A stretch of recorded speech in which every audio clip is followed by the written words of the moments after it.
Welcome in Rose City to Soccer Made in Portland. Ryan Clarke here with Chris Rifer. A lot of rumors jumping about on the old interwebs. It's full-on silly season here in not Timbers silly land. Season. It is actually the regular season. I just want to clear this up. It is not silly season. That was like 2 months ago. That's fair. It is actually the season. It is just the season, not silly season. Maybe a little extension of silly season we're into the like real Orthodox season. Silly season or something like that, right? Like you know how that's like a few weeks after like you know Christmas when most folks in modern days celebrate it. This is Orthodox silly season. I'll give you that, but it is actually the season. Right, and so there is silliness happening. Obviously, the biggest story right now. A lot of silliness, though. Yeah, is Germán Berterame, who is looking to probably stay with Monterrey based on the most recent reporting, but the Timbers are making a full court press to try and get him to Portland.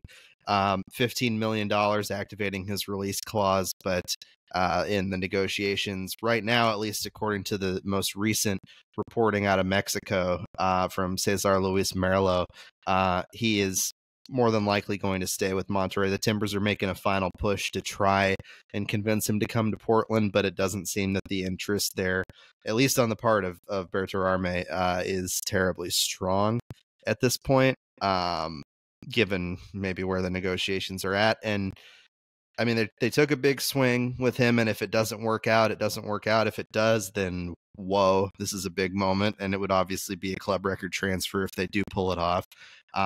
But your backup option here in Cabecita Rodríguez, who for all intents and purposes seems to be packing his bags and getting ready to come to Portland based on all the reporting we've seen there. That's a pretty darn good, option, as we talked about last week. But Chris, just your thoughts on this saga that has, of course, played out with a lot of misinformation on social media over the last few days and weeks with Berterame. Yeah, I mean, there's been a lot of junk on social media, speculation about his motivations and all of that kind of stuff. But the reality is the guy's just making a decision. I mean, it sounds like it's basically just down to him and the guy's making a decision. Merlo, whom you cited with the recent report, is a very good journalist, and so he is well sourced, and it wouldn't surprise me if he does through his channels have some insight into this, and so I think it is reasonable to give that some weight. But there's been a lot of stuff out there that's sort of gone back and forth about whether he's going to come, whether he's not going to come, yada yada yada. The guy's just going to make a decision, and you've got to think that it's a decision that the Timbers would have liked to have been taken. When was the 7 to 10 days over? Like 6 days ago. They probably would have liked it if the decision had been taken earlier. You would think it's going to be made fairly soon, but we've been saying that for a little while. So that's kind of just where we're at. My thoughts on the swing for Berterame, I agree with you. It's good that the Timbers are taking a big swing. I think a few things about this. I don't think Berterame is a $50 million player. He's a good player. Don't get me wrong. He's a really good player. He's one of the best strikers on the continent, right? So I think he is very much the type of player who is worth making a big push for.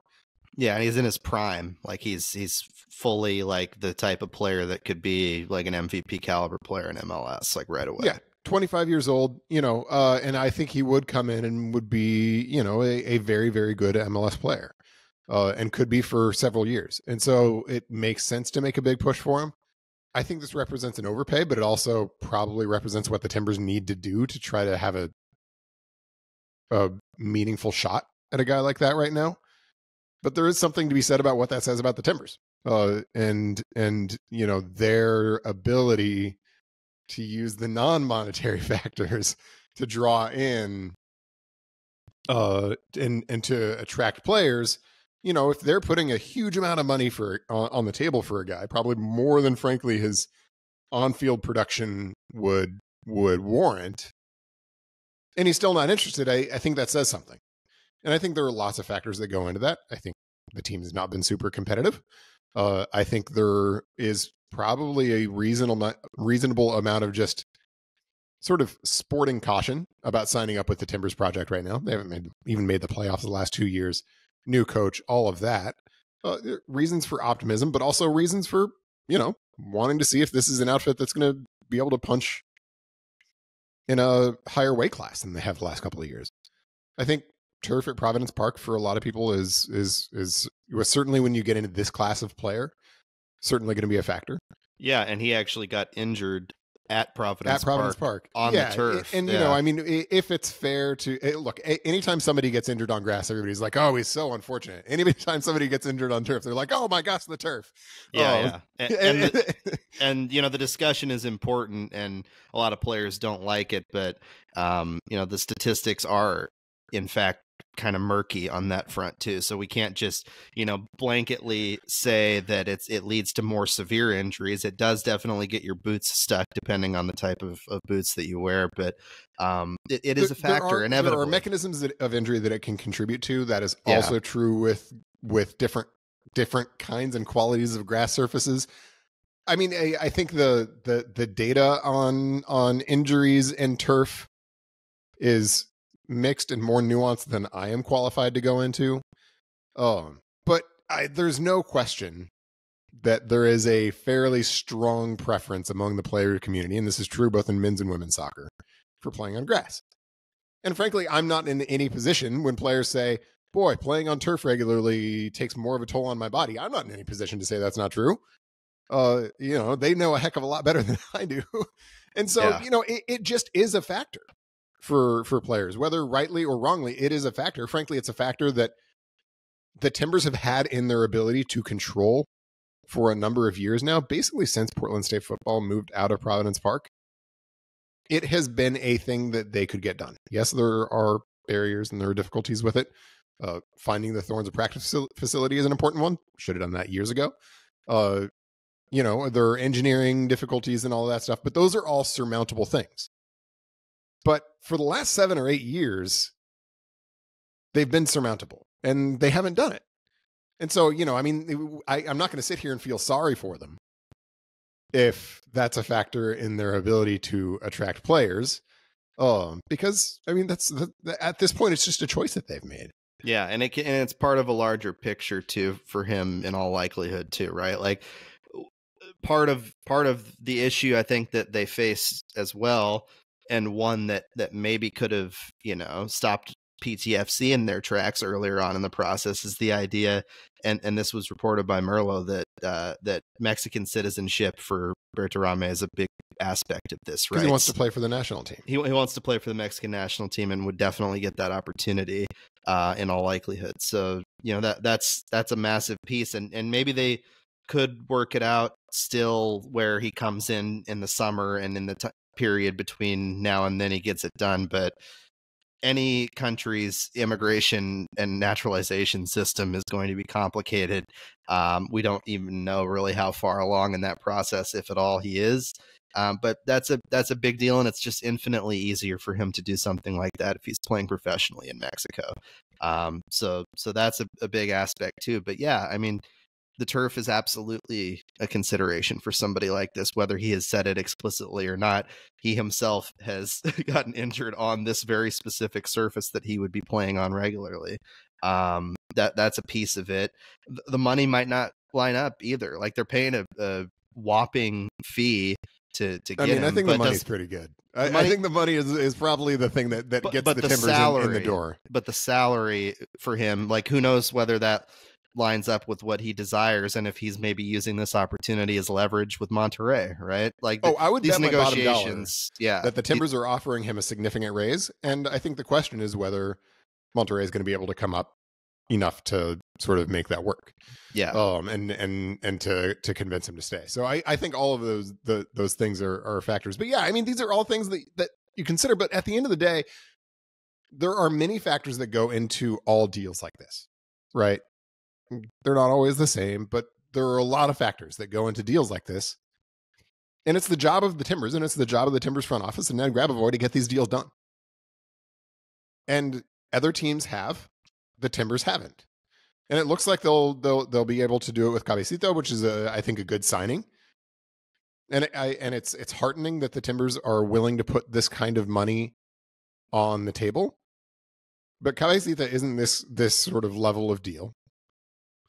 And I think in light of the history of the last two off seasons, it is fair to look at sort of the overall kind of performance of the Timbers front office and say that they have established a reputation for over-promising and under-delivering. And so the reason that I mean, frankly, maybe the biggest factor in making the Cabecita deal interesting is that it would sort of keep open the option for bringing in a young DP in the summer or maybe next winter. Yeah, like if you've set aside like 15 to 20 million, you're talking about once the Cabecita thing is done, and if you pay 7 or 8 for him, for example, if that's what the number ends up being. Shouldn't be 7 or 8 still, but sure. I digress. But even if you do slightly overpay, you're budgeting, whatever that number is, you still have 10 or 12 million to work with for somebody that could be a legitimate like young star, right? Somebody that as a young DP could come in, immediately contribute and be a very profitable sell player. But can they actually identify and sign that guy?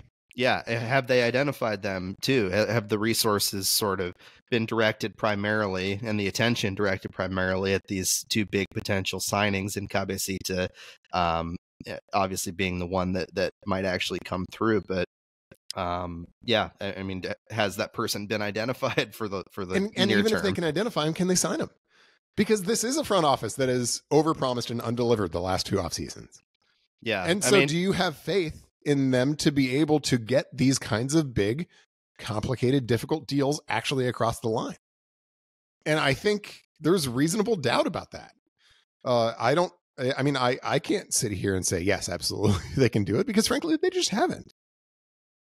And so, in many ways, that is another takeaway from sort of this back and forth with Berterame. If they're not able to get that signing across the line, it does. I mean, it sort of opens up opportunity for the future, but it creates questions about whether they have the organizational prowess that they need to seize that opportunity.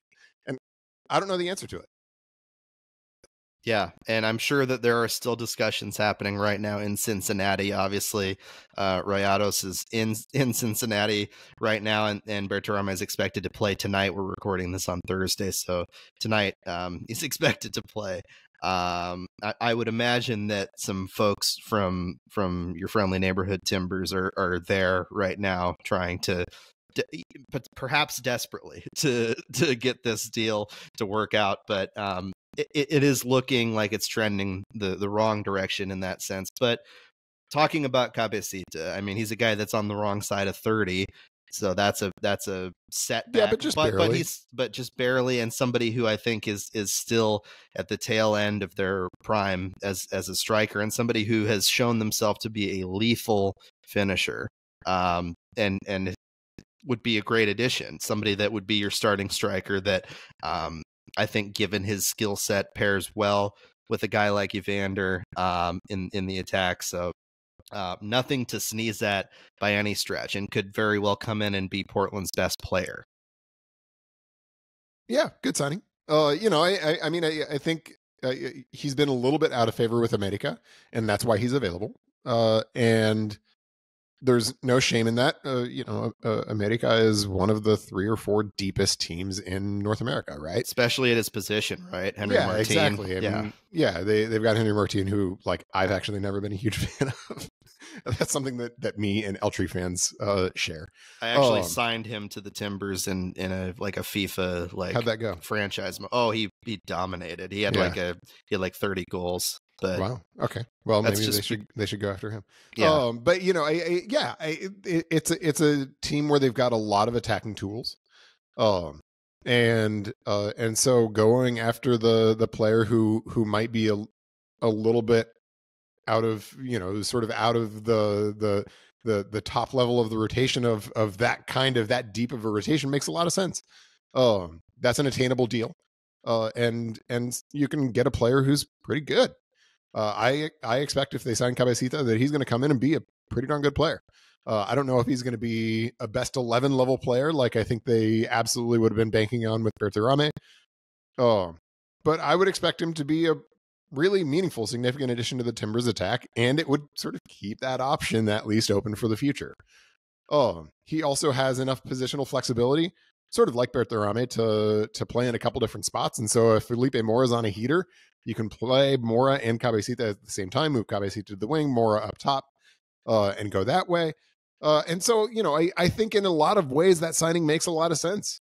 And I think if we'd started the offseason from sort of, we're going to, go sign a DP attacker this offseason and try to keep some powder dry for another big signing in one of the next 2 windows, you'd look at this Cabecita signing and say, hey, that's all right. Like, good. Like, job done. But that's not where we started. That's not, frankly, where we even were a week ago or 7 to 10 days ago or wherever. And so it's going to feel like a miss. It's going to feel like they swung and missed on their biggest offseason ambition again. Yeah, and it's expectation setting too, right? When you're going around saying we're not bleeping around, talking about having multiple signings that could be the biggest in team history, that's kind of dangerous frankly, territory for hyperbole. And on top of that, like, do the work in the offseason, which is something that you've talked about repeatedly on this podcast, the idea of not building the plane while in flight. So if you're having this conversation in December and you're sort of having this back and forth in December, it's a very different conversation than if you're doing it in March.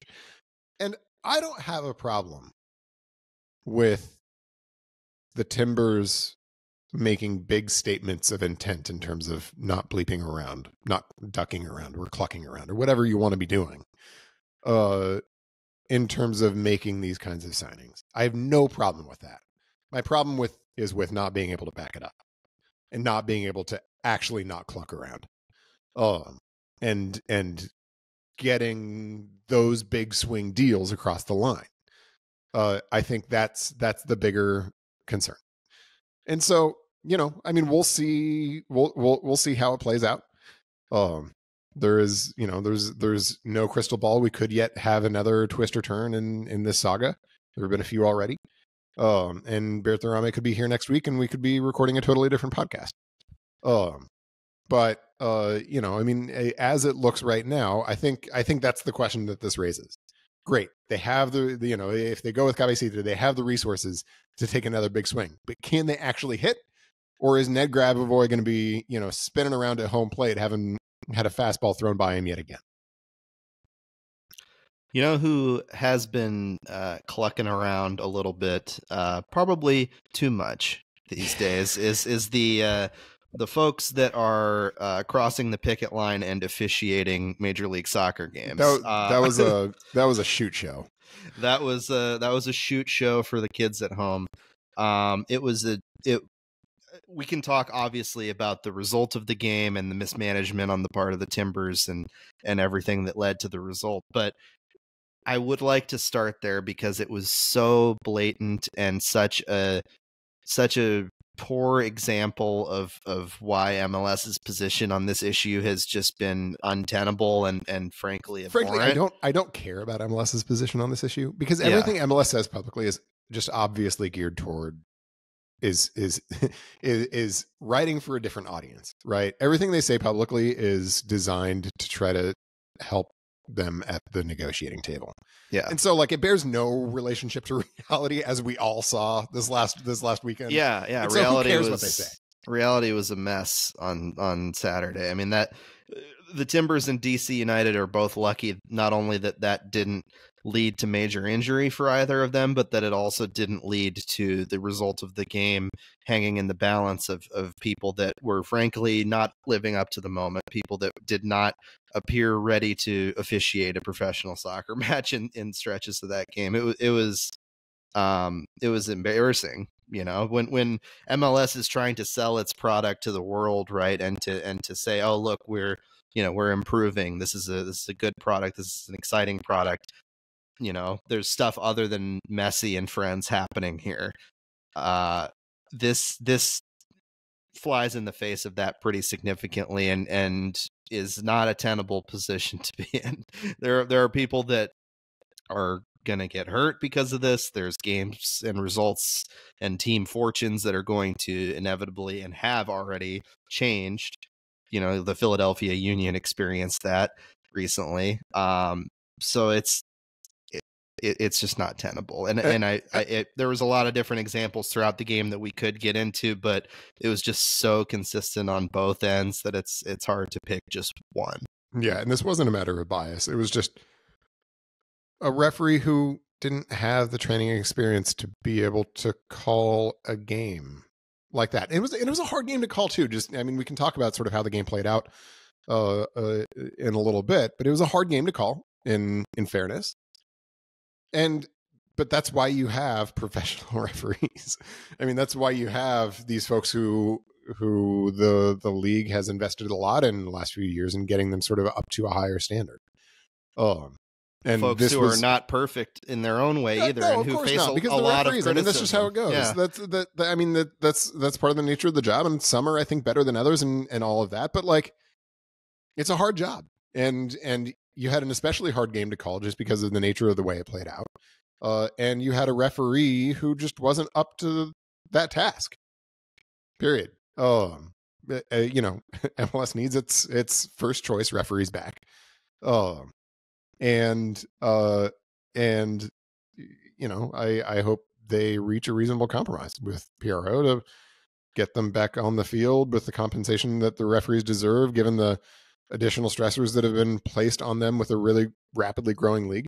I mean, we don't talk about that, but like, there are so many more games to referee in MLS now than there were 5 years ago, 10 years ago. And that has put additional stressors on the referees who are being asked to call more games, who are being asked to turn around more and do, center referee duty one day and then fourth official duty the next. And it's more games for ARs. And it's all of that, and so it's as the league grows, so have the demands on the referees. And I'm sure that's a big part of why the referees are saying, hey, we deserve a little bit bigger slice of the pie. And, I don't sort of want to weigh into, frankly, negotiations that I don't know much about, and who is being reasonable and who is not. But the point is, MLS needs to come to a reasonable compromise with them in light of all those factors, because what we've seen on the field takes away from the soccer that, you're right, MLS is very much trying to convince everybody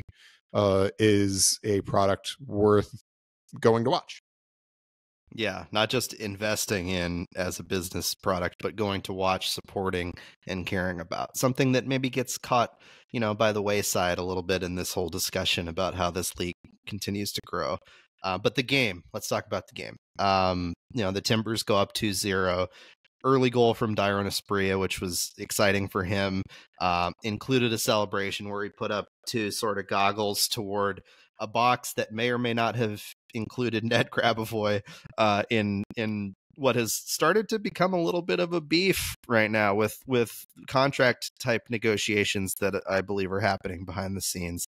Jeremy Peterman wrote a great story after that game, just about everything that went on in that shoot show of a game. And part of that discussion was about Dairon.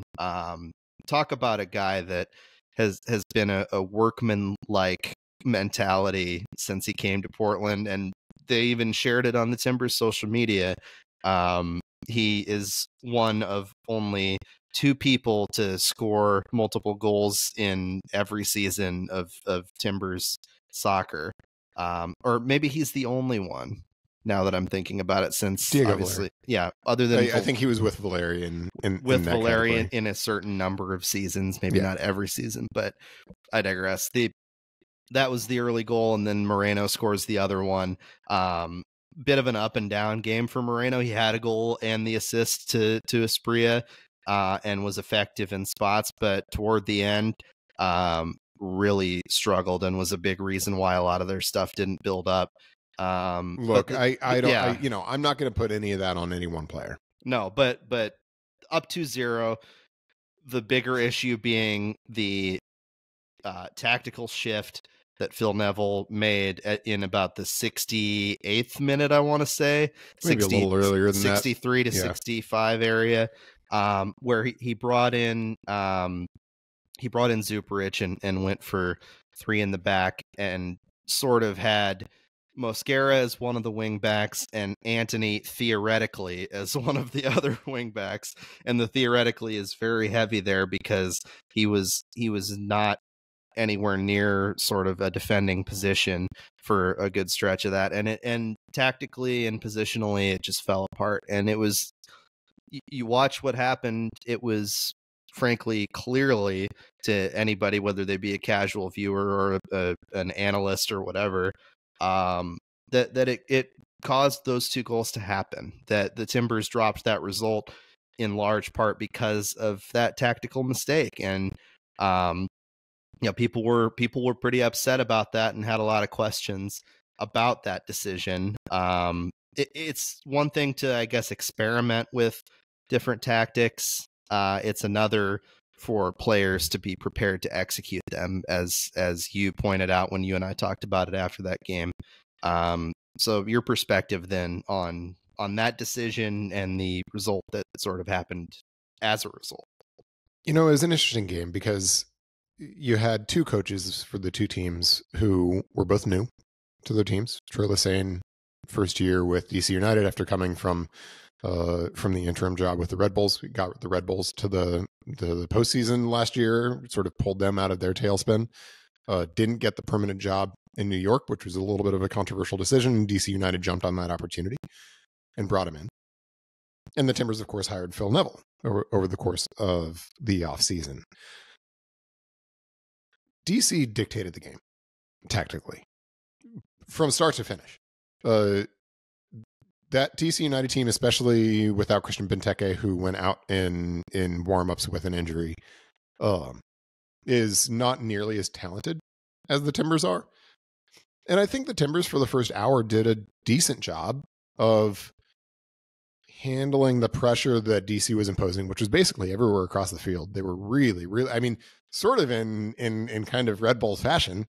They were really sort of coming out to muck up the game. And they did a good job of it. And the Timbers did a good job of finding, nonetheless, a couple opportunities.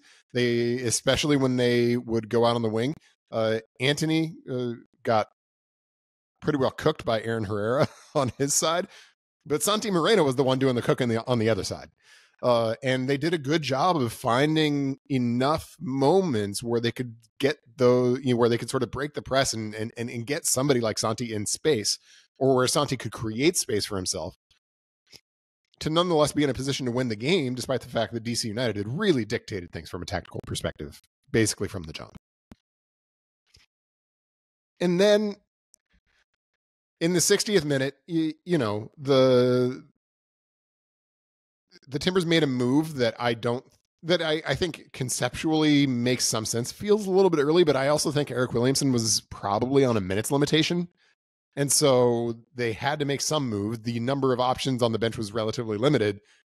And so given all that, I actually don't fault Phil Neville conceptually for wanting at that point to go to a 3 in the back. And, for lack of a better term, to bunker a little bit. And ideally, you would say bunker and counter a little bit. But to want to do that, because that's kind of what the game state called for, even if it was probably 10 or 15 minutes earlier than you would want to do it otherwise. So I get the concept. I understand what they're trying to do. But it was crystal clear that when they went from the 4 in the back that they started to the 3, which is just a different shape, and it's going to be a little bit different system. Guys are going to have different roles.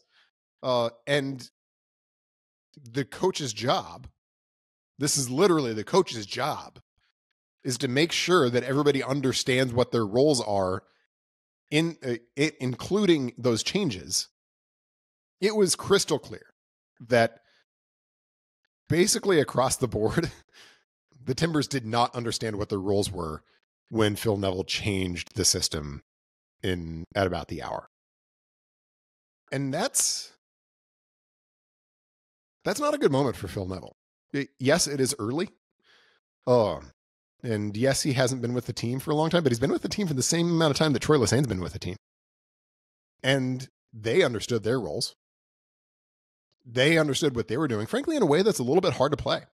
When you're pressing like that, you have to be really well coordinated, because if your press is just a little bit easy to break, the dam can break and it can blow up on you. And so that's a hard way to play. And DC United was ready to play the way Troy Lesesne wanted them to play. They were ready to play even when they started pushing the game a little bit more with the ball as opposed to against the ball when they're down 2-0. They were ready to do that. The Timbers were totally unprepared to do what Phil Neville wanted them to do in the last half hour of the game. And that ultimately boils down to Phil Neville. I think there are definitely individual moments that you can look at and say, boy, that's not a good moment from that player. But like when you step back and you look at, is that not a good moment because that player is not a good player? Or is that not a good moment because that player doesn't understand what they're supposed to do in that moment? Right. Yeah. You look at the wing backs, especially like Anthony out of position. When are they passing off? When are they rotating with D mids? When are they letting an attacker go through to a center back? I mean, those are the things that change in a 4 when you move to a 3. Yeah. And Mosquera especially was no clue.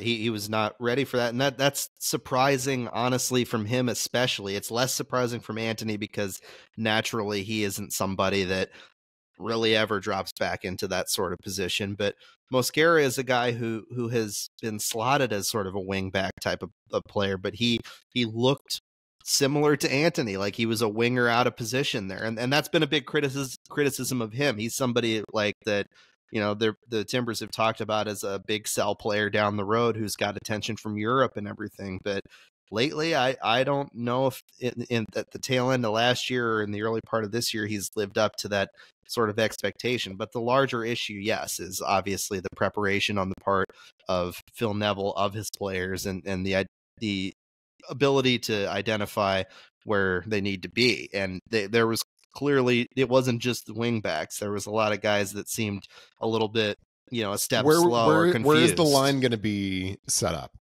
How much space are you going to have between your central midfielders? Basically had 3 defensive central midfielders in the game, between your central midfielders and your back line. In other words, how much space are you going to have between the 5 level and the 3 level?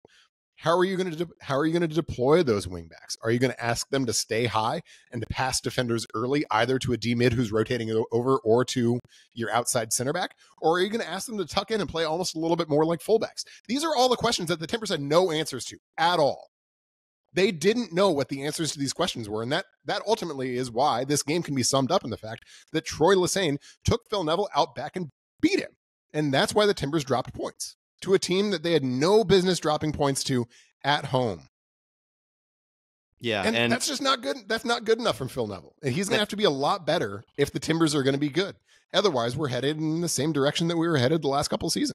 Yeah, the sort of middling that they do not want. Middling is a generous characterization. Yeah, low middling maybe is where a lot of it was. Below middling. Yeah, slightly or further below middling. Wherever they fall on that spectrum, yeah, I mean, it definitely has to be better on the part of preparation.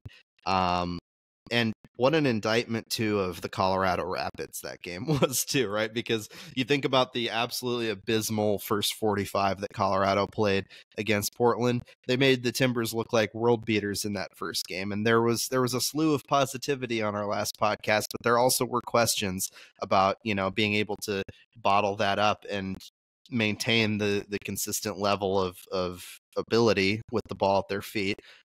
There were flashes, I think, of that in this DC game. Those 2 goals were not aberrations. I think that they showed some of the strong moments that they had against Colorado and played in the similar way that they did. But they didn't finish the job, and that was a hallmark of like the last 2 years under Gio, right? Is the ability to maybe show those flashes, but then suddenly you seize up and you get beat tactically. And that's exactly what happened against a DC team that, yeah, you got to get those 3 points. You up 2-0 on DC United at home early in the season, trying to pick up points, much harder stretch ahead with several games on the road coming up. Those are 3 points that you're going to look back on at the end of the season. You know, 32 out of the 34 games are left. They will finish the season with 2 fewer points than they should have. Yeah. We know that so far. That's in the books. Yeah. So like the next one for the Timbers, you know, they were at home these first 2 against Colorado and DC. Saturday they play at NYCFC, and then the following Saturday they play at Houston. Really, really, really favorable opening schedule for the Timbers. Yeah. Basically you have two non-playoff teams coming to Portland to start the season in Colorado and DC United. They took 4 points out of those two games. Okay.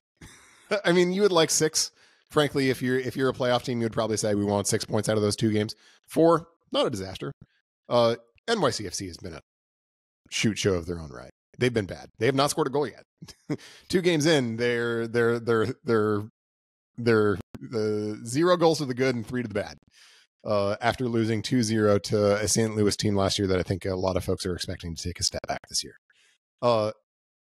And then Houston has been struggling quite a bit, is also sort of in the position of building the plane mid-flight, and also has been juggling CONCACAF competition, and has been struggling to do so. So, I mean, all 4 of these games, frankly, are really winnable for the Timbers. And now they've got to go on the road, and they've got to do it. And games on the road tend to be more complicated and more game statey from a tactical perspective than games at home.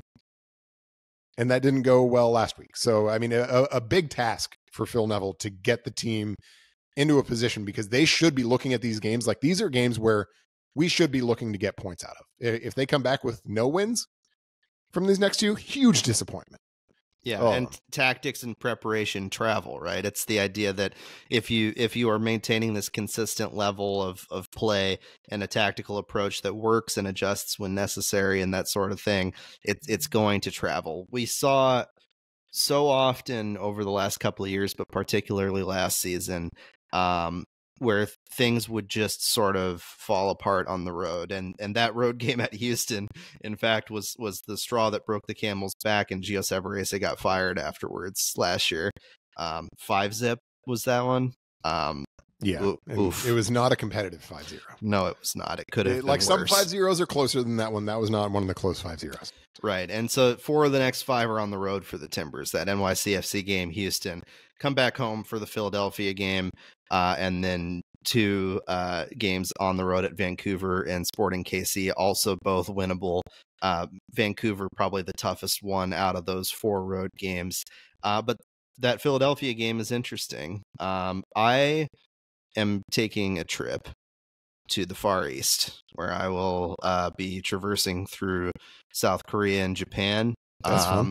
So that's going to be fun. Going to do that with my brother, Jesse. Never been to Asia, so very excited for that travel. For that game, I plan to be at the PDX Tap Room in Shibuya, Tokyo, to have a Portland beer and watch the Portland Timbers play the Philadelphia Union. So any listeners of this podcast who might be part of the Timbers Army supporters group that is out there in Tokyo, hit me up.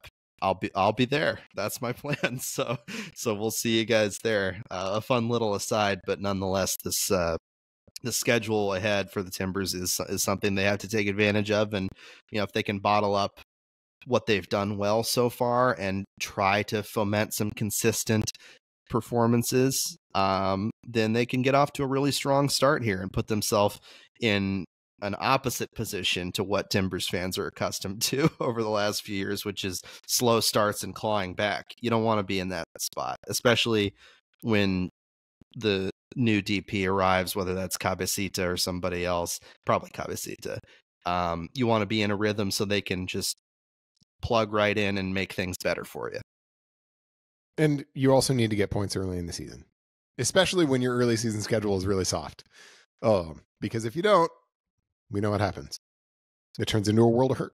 Even if you play well in the summer and in the fall, you can fall woefully short of any reasonable goals. No major Thorns news this week, but there was a whole heck of a lot of Thorns playing through at the water park. The water park last night in the U.S. versus Canada Gold Cup game. Both sides had plenty of Thorns, former and current, on the roster. Sophia Smith scores a goal that was awesome through the water, and then U.S. wins in penalties, including Soph getting a little redemption pen after all that criticism from the World Cup. So the U.S. advances. Canada and Jesse Fleming go down. Fleming was pretty good in this game. Yeah. Adrian and Leon, old friend, Adrian and Leon had a really nice game for Canada. Yeah, super late goal there and really set up their first equalizer in the 81st or 82nd minute. Yeah. Total. I mean, if you want to talk about another shoot show, this was another shoot show, and it was a classically CONCACAF shoot show. Yeah. The field in San Diego, for those who didn't watch, was totally waterlogged. It had just been blasted with rain for the several hours before the game, to the point where there was standing water throughout the game on the field. The U.S.'s first goal came from a back pass from Canada that went about 8 feet, because it basically was just kicked into a puddle. Yeah. And Jaden Shaw jumped on it and scored. I mean, it was that, and there were multiple plays like that, not necessarily that resulted in goals, but there were multiple plays like that where you look at the play and you're like, this is nothing to do with soccer. This is just water polo. Yeah. Maybe. I mean, yeah, exactly. It's ridiculous. And the ball looked like a water polo ball at times, where it just like get kicked and then it would just like stop on a dime with the splash. And so and sometimes like players would like skim it off the grass. It was wild. I will note that in all my years of watching soccer at Providence Park in its modern configuration in the last 13 years, I've never seen the surface anywhere near as bad. And yet, for the last 11 years, Providence Park has been blackballed from hosting U.S. men's and women's national team games. I'll just note that as a fact. People can do with that fact what they want. But nonetheless, the ban continues. Portland is out. And we're instead going to go down and play in a swimming pool in San Diego. It's a swimming pool that's got grass at the bottom. Probably the primary culprit here. The game shouldn't have been played last night. I mean, yeah, it was definitely terrible. not.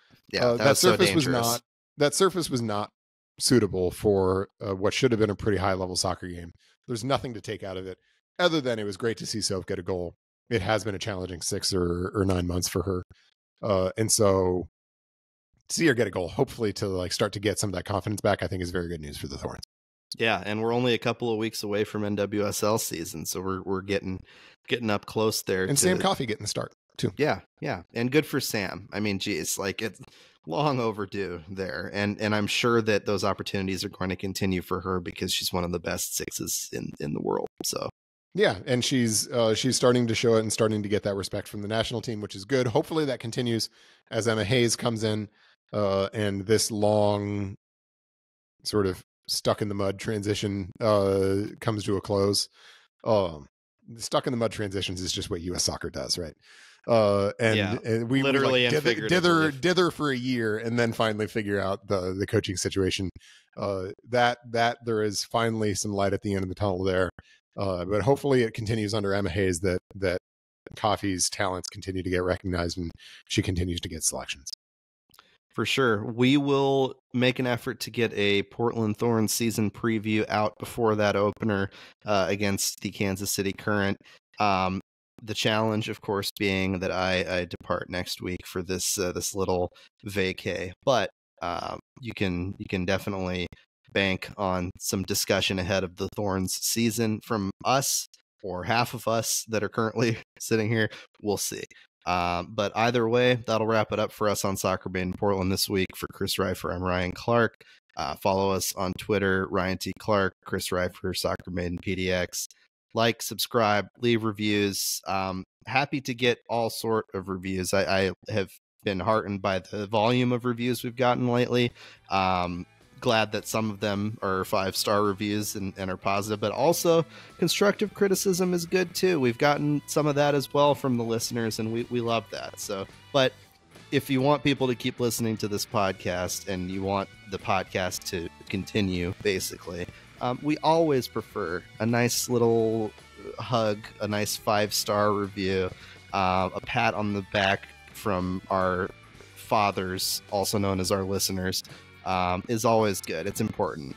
There may have been some layers to that request, but I digress. We'll see you next week.